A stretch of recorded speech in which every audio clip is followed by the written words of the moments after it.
बिस्मिल्लाहिर्रहमानिर्रहीम अस्सलाम वालेकुम। देखो मेहनत के सिर ते सरदारियाँ जिहड़े बंदे मेहनत करनगे उही अगे जाणगे। ते पिछले साल काफ़ी एवरेज भी इन्हां दी बड़ी अच्छी आई है, 60-70 मन किले तक गए आ, रेट भी इन्हां नूं भरपूर मिलिया।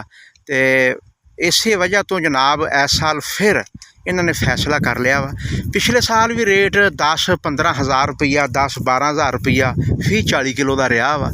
तो अलहमदुलिल्ला सब तो पहले तो प्लाट के विचों मिट्टी चुकाई गई है। मिट्टी चुकाने तो बाद काफ़ी इन्होंने खुला जिहड़ा ना ਉਹਦੇ ਵਿੱਚ गोबर पा दिता, ਜ਼ਮੀਨ ਦਾ ਲੈਵਲ ਕੀਤਾ। ਲੈਵਲ ਲੂਵਲ ਕਰਨ ਤੋਂ ਬਾਅਦ ਤੁਸੀਂ ਦੇਖ ਲਓ ਕਿ ਇਹ ਜਿਹੜਾ ਪਾਣੀ ਲਗਾ ਦਿੱਤਾ ਗਿਆ ਵਾ। ਤੇ ਅਲਹਮਦੁਲਿਲਾ ਲੇਬਰ ਜਿਹੜੀ ਹੈ ਨਾ ਇਸ ਵਕਤ ਉਹ ਦੂਰ ਤੁਹਾਨੂੰ ਨਜ਼ਰ ਆ ਰਹੀ ਹੋਣੀ ਹੈ। ਲੇਬਰ ਜਨਾਬ ਹੁਣ 5 ਕਿਲੋ ਫੀ ਕਿੱਲਾ ਕਿੱਲੇ ਦੇ ਹਿਸਾਬ ਨਾਲ 2 ਕਿੱਲੇ ਦਾ ਪਲਾਟ ਆ ਤੇ 5 ਕਿਲੋ ਕਿੱਲੇ ਦੇ ਹਿਸਾਬ ਦੇ ਨਾਲ ਨਾ ਇਸ ਦੇ ਵਿੱਚ ਕਪਾਹ ਦੀ ਕਾਸ਼ਤ ਜਿਹੜੀ ਹੈ ਨਾ ਹੋ ਰਹੀ ਹੈ। ठीक हो गया। तो बीज की भी गल करूँगा कि वैरायटी है, वैरायटी हैगी FH 333। 24 घंटे वाला स्प्रे बिल्कुल नहीं करना क्योंकि नवी मिट्टी है, जड़ी बूटी ये नहीं उगेगी।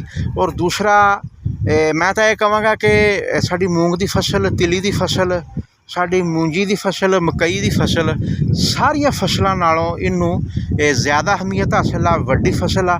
कोई जमाना सीगा ते साडे मुल्क की बुनियाद ही BT काटन सी। इन्नी के एवरेज निकलती सी, इन्ना कि रेट मिलता सी कि फार्मर हर तरह के मामलात आपदे शादी विआह के अखराजात सारा कपाह तो पूरे करता सी।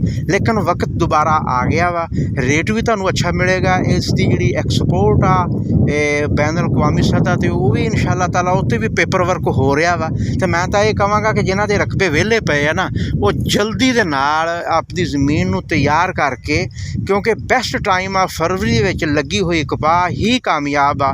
फरवरी मार्च वाली जिहड़ी असीं गंदम ते वढ तो बाद लाउणी है ना उन्हें वो सानूं मज़ा नहीं देना जिहड़ा सानूं हुण पैदावार मिलनी। अगर तुसीं चाहते आ अच्छी पैदावार लैनी 60-70 मन 80 मन तक किला लेना चाहते हैं तो फिर इसकी तुसीं प्लानिंग हुण तो ही अज तो ही करो इंशाअल्लाह ताला।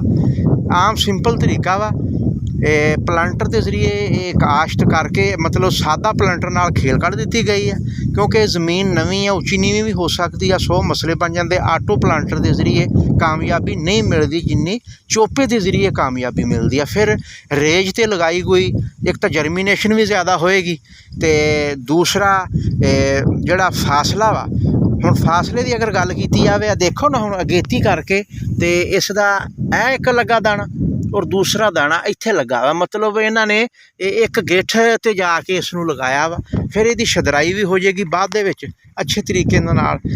ते गल दा मकसद यही हैगा वा कि तुसीं BT काटन वाले पासे आओ, रेट भी अच्छा वा ते दूसरा एवरेज भी अच्छी है। ते अखराजात जिहड़े आ अखराजात जरूर इहदे ते आ जांदे आ, लेकिन अगर तुसीं इहदी अच्छी प्लानिंग कर लो ना तो इंशाअल्लाह ताला ये तुहाडा ठेका भी मोड़ेगी, तुहाडे अखराजात भी मोड़ेगी और इंशाअल्लाह ताला तुहानूं अच्छा खासा इहदा मुनाफा भी मिलेगा। ते अगर किसी नूं कोई इस बारे कोई डिस्कशन करनी हो तो कॉमेंट सैक्शन दे विच तुसीं भी अपनी राय का इजहार दे सकते हैं।